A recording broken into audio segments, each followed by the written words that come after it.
Assalamualaikum warahmatullahi wabarakatuh.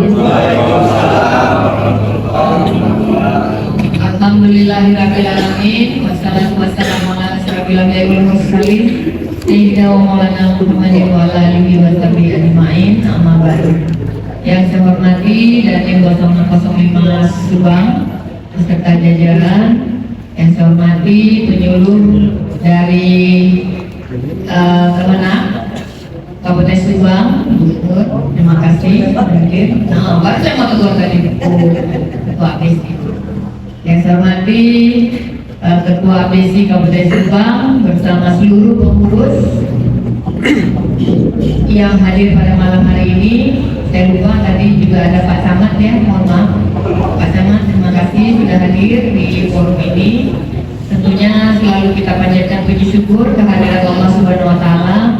Hari ini kita masih diberikan nikmat hidup, nikmat sehat, sehingga bisa bersilaturahmi, bertatap muka dalam kegiatan yang sebenarnya yang menginisiasi memang saya. Supaya Bu Nunung ada kerjaan. Nama kerjaan Bu Nunung. Tapi ya Bu Nunung juga tadi saya dengar berterima kasih karena dengan adanya kegiatan ini kades-kades di Subang Selatan bisa silaturahmi halal bihalal toh. Kalau enggak kan nggak ada halal bihalal. Ya, tentunya kami juga berterima kasih kepada pengurus APC yang telah menyiapkan acara ini sehingga kita bisa sama-sama saling sharing, saling bertukar cerita, berbagi cerita supaya ke depan apa yang menjadi tugas-tugas kita bisa berjalan dengan baik dan tentunya bisa bermanfaat seluas-luasnya untuk masyarakat. Bapak Ibu yang hadir pada malam hari ini, sedianya saya juga ditemani dengan Pak Irda dan Kepala Dinas Pemdes. Janjinya begitu. Dimakan ini nyangkut di mana ya beliau-beliau ya? Kok belum nyampe? Padahal di jam undangan itu 18.30. Saya udah ngaret-ngaret itu, karena saya tahu nih pasti nggak online. Jadi saya lama itu foto-fotoan di kebun teh. Coba ya, mantap ini benar-benar saya katanya bersiap. Jadi kita punya saat ngaret juga jadinya. Padahal kami selalu online Bu. Pada malam hari ini judulnya adalah silaturahmi aktivitas, karena kami juga menyampaikan masalah terkait dengan hukum. Karena awalnya rumah saya kemarin digerebek Bu, digerebek Pak oleh kades-kades. Tadinya tuh yang datang janjinya Pak Irwan, ya beliau kan saya aktivis ya, sering ke kantor saya memang ngobrol-ngobrol ngalor ngidul kita kan kadang-kadang. Saya nggak tahu beliau waktu itu nge-WA saya, Bu saya mau ada Bu, oke. Karena saya lupa ada janji dengan Pak Irwan sore di kantor, saya langsung pulang karena dari acara di tempat lain. Akhirnya karena nggak jadi di kantor, saya suruh datang ke rumah. Katanya pas datang itu digerubuk berapa orang kades itu. Untuk kue di rumah saya masih banyak kue lebaran. Kalau enggak gimana? Jadi pada sore itu kades-kades protes, bukan Polres. Nah, apa sih kami ini kok selalu disusahin sama jajaran Polres?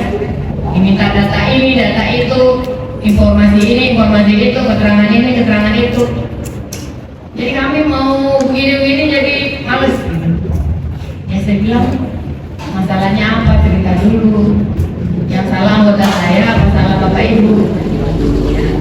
Setelah dengar cerita oh ternyata perlu berbagi pengalaman, perlu juga berbagi sharing materi terkait dengan khususnya masalah tindak pidana korupsi. Ya kebetulan saya juga pernah berkecimpung dalam penanganan kasus-kasus tindak pidana korupsi. Sebelum di Polres Subang, saya pernah di Direktorat Tindak Pidana Korupsi Mabes Polri, menangani kasus-kasus korupsi. Pernah juga dinas 4 tahun di Komisi Pemberantasan Korupsi. Jadi paling tidak punya pengalaman, Pak, supaya teman-teman yang ada di Subang ya tidak melakukan hal-hal yang masuk dalam kategori itu. Ya. Kami juga dari jajaran kepolisian tidak ingin menghalangi pelaksanaan tugas Bapak Ibu sebagai kepala desa. Tidak ingin nyusahin orang. Tidak ingin juga buat masalah dengan pimpinan-pimpinan yang ada di desa. Kami ingin mendukung, memberikan kemudahan kelancaran agar program-program bapak-bapak, ibu-ibu sebagai kepala desa, sebagai pemerintahan yang ada di paling dekat dengan masyarakat bisa berjalan dengan lancar, agar manfaatnya itu bisa segera dirasakan masyarakat. Tetapi kan kita lihat sendiri, ada beberapa kegiatan yang ternyata ada masalah, ada riak, ada friksi dan sebagainya di lapangan, sehingga perlu kembali lagi ke jalannya yang seharusnya. Kami juga bukan sok pintar, teman-teman juga saya tahu sudah didampingi oleh pihak kejaksaan ya, dari Kejari ya mungkin mendapatkan pendampingan. Paling tidak kami sebagai aparat penegak hukum di sini yang pernah menyampaikan sosialisasi terkait dengan hal-hal yang berhubungan dengan tindak pidana di bidang korupsi. Karena apa? Karena di tingkat desa potensi-potensi itu sangat ada. Desa mempunyai anggaran desa, mempunyai pendapatan desa, mempunyai dana desa yang kalau tidak dikelola dengan benar bisa menyebabkan kerugian bagi warga masyarakat, bagi negara kita yang memberikan anggaran tersebut. Sehingga perlu monitoring, pengawasan dari banyak pihak. Kami berharap anggaran-anggaran yang dikumpulkan dari pemerintah, ya terutama dana desa ya, benar-benar dimaksimalkan untuk kepentingan masyarakat di sini.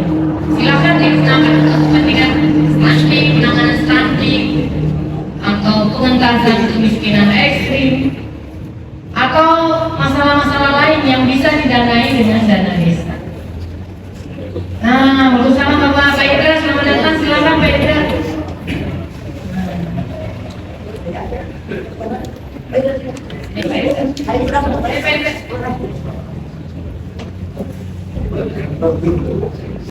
Ingin sharing pengetahuan terkait dengan tindak pidana korupsi, dan saya yakin juga materi ini sebenarnya sudah pernah disampaikan oleh teman-teman dari kejaksaan ya, karena para kepala desa didampingi oleh teman-teman dari kejaksaan. Tapi paling tidak mengingatkan lagi bahwa hal ini ada. Jangan sampai kita terlena atau bahkan tidak tahu. Karena kemarin ketika teman-teman kepala desa datang ke rumah saya, taunya masalah tindak pidana korupsi itu adalah hanya yang menyangkut kerugian negara. Jadi tindak pidana korupsi itu bukan hanya yang menyangkut kerugian negara. Ada jenis-jenis lain dalam tindak pidana korupsi yang masuk di dalam pasal-pasal yang diatur dalam undang-undang tindak pidana korupsi. Yang mungkin bisa ditanyakan kali ya slide-nya. Ada. Wah ini kecil ya ini, baca nggak ya? Saya baca, jelas ya teman-teman ya. Nah kita langsung ke ini aja, mohon izin ya Pak Dandim. Kalau nanti masalah kamtimas yang lain bisa Pak Dandim nanti memberikan materi. Jadi Pak Indra, saya tuh digerebek oleh teman-teman kades di rumah saya. Protes, Bu kenapa? Kami dilaporkan masalah ini, masalah itu. Kok Ibu langsung minta ini, minta itu. Nah, kalau kami menangani, kami yang dilaporkan ke Propam Mabes Polri. Ya kan daripada aku yang diperiksa kan mendingan saya yang periksa gitu. Jadi apa yang kami lakukan tidak ada niat sama sekali untuk menghalang-halangi tugasnya kepala desa. Tidak ada niat sedikit pun untuk membuat kepala desa itu pusing, ribet dan sebagainya. Makanya dari kemarin saya tanya sama kades-kades yang datang, kalau ada anggota polisi yang menangani atau minta keterangan dari Bapak Ibu terkait dengan aduan yang disampaikan masyarakat atau kelompok masyarakat, mereka meminta uang, saya akan tindak. Makanya saya bilang, kalau itu Bapak protes ke saya, saya senang. Mana anggota saya yang begitu? Tapi ternyata protesnya gini, Kang Asep. Ini betul kadetnya. Protesnya, kenapa sih mereka laporan tidak lengkap buktinya, tidak lengkap dokumennya, kok ibu langsung menangani? Ya namanya masyarakat lapor, mereka pasti bawa lah sehari dokumen atau bukti pendukung, walaupun nggak lengkap. Karena apa? Mereka tidak punya kewenangan untuk mendapatkan kelengkapan itu. Makanya mereka lapor ke aparat yang punya kewenangan. Ya kami juga memilah, jangan asal nuduh gitu loh. Harus ada buktinya. Bukti pendukungnya apa? Misalnya melaporkan, mohon maaf ya, kepala desa X diduga melakukan tindak pidana korupsi tahun anggaran 2021. Nah ini kita akan tanya ke yang lapor, Pak, ini kegiatan apa yang mereka korupsi? Dana yang mana? Program yang apa? Bawa nggak Pak? Apa yang menjadi dugaan Bapak kok dianggap mereka korupsi? Bu, ternyata uangnya dibagi-bagi, Bu, kegiatannya fiktif, tapi kegiatan sebenarnya nggak ada. Itu kita telusuri nanti. Tapi kalau mereka hanya lapor, kayaknya di Kasongalawetan ada korupsi di anggaran APBD tahun 2020. Nah itu kita minta dilengkapi dulu. Jangan sampai hanya memfitnah orang, ya kan? Hanya memfitnah orang, menyebarkan nama baik, sehingga polisi juga yang membuat pusing. Makanya saya udah bilang teman-teman Kanit, tolong fokus lagi, diperjelas program yang mana yang dilaporkan yang ada korupsinya. Karena Bu Nunung dan teman-teman yang lain, kalau kami tidak tangani laporan mereka tuh lapor ke Propam Mabes Polri, Humas Presisi namanya. Berapa kali itu kita diminta klarifikasi, mana nih tidak lanjut dari penanganan laporan masyarakat ini. Ada banyak kok, kalau nanti boleh ditampilkan surat dari Irwasum, surat dari Irwasda dalam penanganan yang mereka laporkan kepada kami. Kalau kami tidak cepat menindaklanjuti, tapi kalau kami sudah menindaklanjuti, paling tidak kami sudah membuat. Kami sedang melakukan berbagai meminta keterangan, sudah 7 orang pihak yang kami mintai keterangan. Dokumen yang kami minta adalah ini. Jadi tidak usah takut kalau Bapak Ibu tidak ada yang makan uang tersebut, nggak usah pusing. Saya udah bilang kalau cuma kesalahan administratif, udah kalau misalnya memang ada kesalahan pembayaran atau kerugian uang yang berakibat kerugian negara, tinggal balikin aja, nggak usah takut. Itu kalau ada kesalahan administratif. Tapi kalau dari rangkaian peristiwa yang kita tahu ada niat jahatnya, ada mens reanya, dari serangkaian peristiwa yang kita cek, oh ternyata dari awal itu punya niat ngambil uang ini. Itu kita cari perbuatan melawan hukumnya. Nah, jadi kembalikan aja udah pada niatnya kita. Ada kemakan uang itu, punya niat nggak kita ngambil uang itu? Itu nggak usah takut. Kalau cuma salah-salah dikit, banyak kok yang udah kembali, nggak ada masalah. Kita tutup kasus itu, ya. Tidak ada juga orang yang sempurna. Apalagi ada dari kades kemarin yang bilang, Bu saya lihat dipilih karena gini, saya nggak ngerti Bu model ini. Makanya kita buat mengerti supaya paham. Ketika menjadi pelayan publik, pejabat publik, semua aturan itu kita harus tahu. Tidak ada yang bisa bilang, oh maaf saya belum ngerti itu. Ya harus, kalau memang mengerti, belajar, cari datanya supaya tahu. Dan pernah bilang saya pada di sini saya nggak tahu masalah itu kita undangin. Nggak ada kayak gitu karena ketika sudah diundangkan di luar negara, semua orang masyarakat itu sudah punya kewajiban untuk tahu. ya. Nah ini kita jelaskan aja singkat Pak Irga, maaf. Nah saya juga nyinggung sebelum saya lupa Pak Irga. Kemarin itu ada pihak-pihak yang berharap ada sini transparan dalam menyampaikan program kegiatan dari penggunaan dana anggaran desanya ya. Apakah itu dana desa atau anggaran lainnya yang menjadi pendapatan di desa tersebut. Nah, mungkin bisa dipertegas Pak, kalau memang ada keharusan untuk menyampaikan data tersebut ke publik, ya minimal taruh aja di masing-masing kantor desanya. Seperti kami, anggaran program kegiatan kepolisian Polres Subang, itu kita doa ke apa namanya ke publik, ada ditempel di dinding Polres kami. Jadi anggota tahu, masyarakat yang masuk di lingkungan Polres tahu, oh program Kartinimas ada ini dananya, program Gapung ada sekian, program ini ada sekian. Jadi ada masalah itu menjelaskan program itu ke publik, supaya ada kontrol, ada pengawasan dari pihak lain. Kan kita ini juga bukan malaikat, kadang-kadang imannya turun juga kan suatu saat. Kalau iman kita lagi tinggi, oke tuh, gak ada masalah, semua baik-baik aja. Tapi kalau iman kita lagi turun, nah itu bisa menyimpang itu. Nah makanya kita perlu kontrol dari eksternal, orang luar dari diri kita. Apakah itu pihak-pihak eksternal yang sudah ditunjuk pemerintah, bagian-bagian pengawasan, maupun dari informal. Eksternal yang informal seperti masyarakat, LSM, lembaga-lembaga yang lain, kelompok masyarakat yang lain. Dan itu sangat memang membolehkan agar penggunaan anggaran-anggaran yang kita kelola tepat guna, tepat sasaran.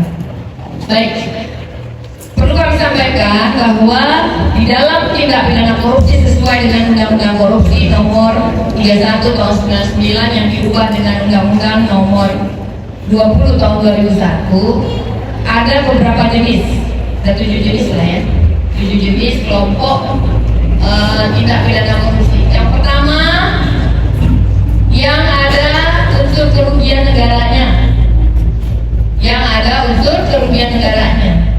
Jadi kasus ini atau tindak pidana korupsi ini berkaitan dengan penggunaan pengelolaan APBN, APBD, termasuk APBDes, ya. Yang kedua terkait suap menyuap. Kalau misalnya minta izin mendirikan pabrik di suatu desa, adesnya kamu tanda tangan sebelum dikasih uang izin atau uang di luar ketentuan yang ditentukan. Harus membayar sejumlah uang tertentu baru izinnya keluar. Nah, itu masuk kategori suap menyuap.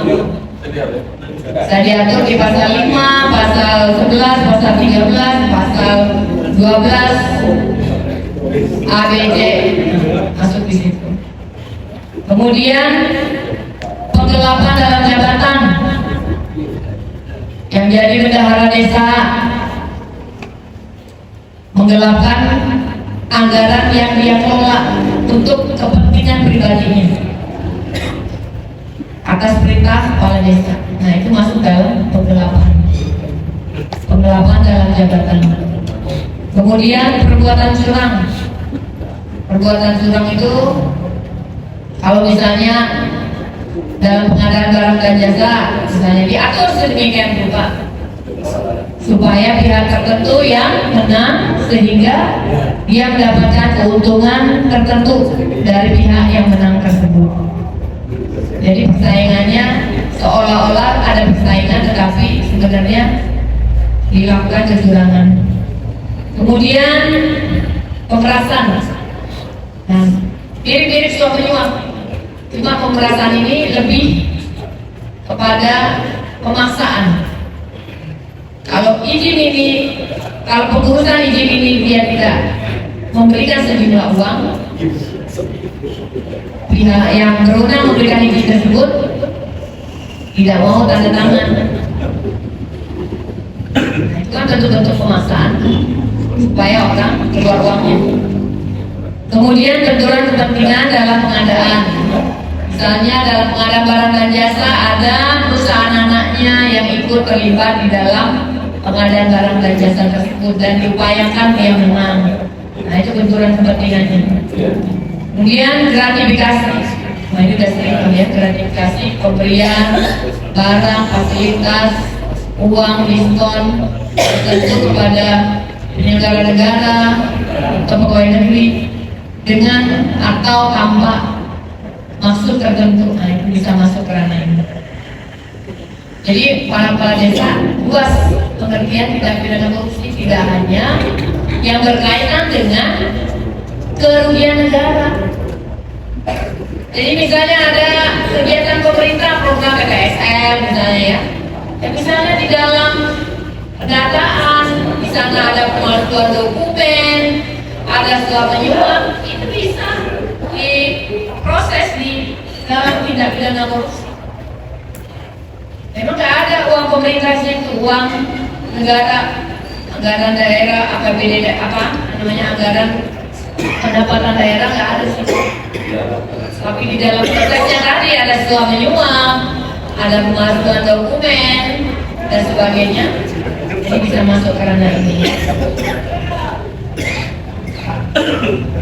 Nah, ini pasal-pasalnya banyak yang mungkin ya, yang mungkin di-share ke teman-teman. Ada pidana lain yang berkaitan dengan korupsi juga. Yang pertama, coba dibuka halamannya, Pak. Pidana lain yang berkaitan dengan korupsi, merintangi proses pemeriksaan. Nah, ini kalau kades-kades ada yang protes-protes, menghalang-halang, jangan dikasih dokumennya, sembunyiin, bahkan buang, hancurkan. Nah, itu bisa masuk tuh dalam kategori pidana lain yang berkaitan dengan korupsi. Ada pasalnya. Apa? Pasal 21 atau 22 ya? Kemudian tersangka tidak memberikan informasi tentang kekayaannya, bisa masuk. Ketika misalnya, mohon maaf nih, jangan sampai yang terjadi ya, jika sudah ditetapkan jadi tersangka, ditanyakan agar saudara jelaskan harta kekayaan saudara, istri, anak saudara. Dia nggak mau jelaskan atau menjelaskannya bohong, informasinya bohong. Dan kita tahu data yang sebenarnya kita bisa dapatkan, kita bisa buktikan, dia bisa dikenakan pasal di tindak pidana lain yang berkaitan dengan korupsi ini. Kemudian saksi atau ahli yang tidak memberikan keterangan dengan sebenarnya atau keterangannya palsu, bohong, misalnya teman-teman kasihan kan, kalau saya ngomong ini nanti kasihan dia bisa dihukum, saya bohong aja, hati-hati ya.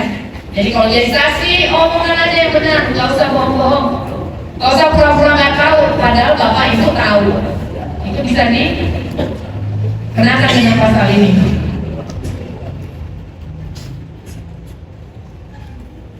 Nah, atau saksi yang membuka identitas pelapor atau pihak lain yang membuka identitas pelapor dalam tindak pidana korupsi, yang menangani tindak pidana korupsi harus merahasiakan pelapor dari pengaduan atau laporan tindak pidana korupsi. Jadi teman-teman jangan pernah tanya, siapa itu yang lapor? Gak akan kasih tahu. Karena kalau ada yang kasih tahu tidak pernah dia. Tapi saya lihat di sini di Subang aneh juga ya. Yang lapor malah yang memblow up dirinya. Nanti saya maksudnya apa ya? Yang jangan ada tanda tanya itu. Apa maksudmu gitu kan? Saya juga tanya. Gak kamu kok. Orang biasanya diam-diam melaporkan supaya nggak diketahui identitasnya. Ini malah mendeklarasikan diri bahwa kami adalah pelapornya. Ya aneh juga itu. Tapi ya nggak ada masalah juga. Kalau dia mendeklarasikan nggak ada masalah. Tapi kan kasihan nanti ya, bisa dilaporkan macam-macam, pencemaran nama baik kalau misalnya pengaduannya tidak benar. Tapi ya tidak, biarkan aja kalau memang dia berani dan bisa dipertanggungjawabkan, nggak ada masalah. Kasus-kasus tindak pidana korupsi yang ditangani polisi Subang nih. beberapa kasus dalam penyidikan kami selalu berkoordinasi dengan API, Pak Irda ya. Endingnya banyak kok yang diminta untuk mengembalikan kerugian negara tersebut. Tidak kita proses lanjut ke tahap penyidikan. Karena bagi kami dalam penanganan tindak pidana korupsi itu yang diutamakan adalah aset recovery, pengembalian asetnya. Kalau dari kebodohan kita, dari kelalaian kita, kesalahan kita menyebabkan kerugian negara, kita lebih baik balikin. Kalau diteruskan juga, ya mungkin karena dia nggak ngerti. Karena tadi masuk ke ranah kesalahan administratif. Tapi kalau dari serangkaian itu kita tahu emang dari awal udah ada akal bulusnya, ya mohon maaf, lanjut, nggak ada masalah. Lanjut kita penyidikan maksudnya ya Pak Irza. Nah mungkin itu sekilas dari saya. Jadi teman-teman kepala desa, ayo kita bangun desa masing-masing. Kembalikan hakikatnya teman-teman menjadi pemimpin di desa itu apa? Pada saat mencalonkan sebagai kepala desa itu berharap teman-teman bisa membawa desa ini lebih sejahtera, bisa membawa masyarakat desa ini lebih bagus hidupnya, perekonomiannya lebih membaik, sarana prasarananya lebih baik lagi. Jangan sampai setelah jadi kepala desa lain ceritanya, malah mengumpulkan sebanyak-banyaknya untuk kepentingan pribadi. Ya. Ayo kita kembalikan diri kita masing-masing, berbuat yang lebih baik untuk masyarakat kita. Saya sedih kalau misalnya ke desa, saya sering banget tusukan. Mungkin kepala desa ada yang kesel kali sama saya ya.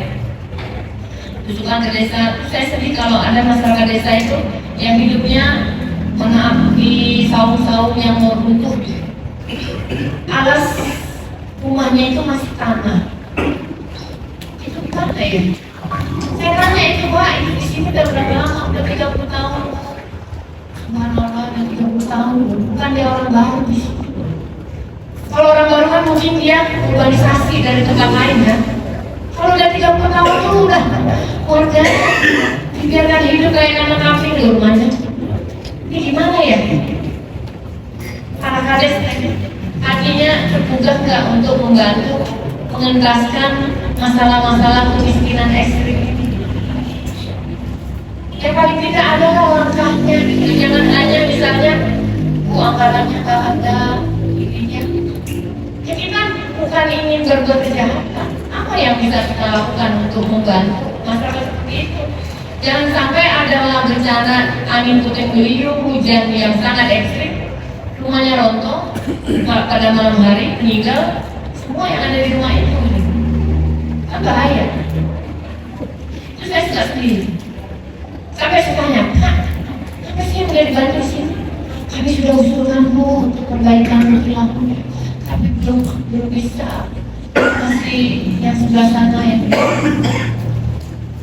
Nah, ayo para kepala desa yang ada di selatan, kita bangun desa kita, bangun perekonomian di desa kita, bantu masyarakat kita supaya hidupnya bisa lebih baik, lebih sejahtera.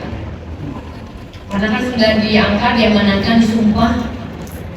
Nah dengan langkah-langkah itu kita berharap program-program yang Bapak Ibu sudah niatkan, sudah janjikan bisa dilaksanakan.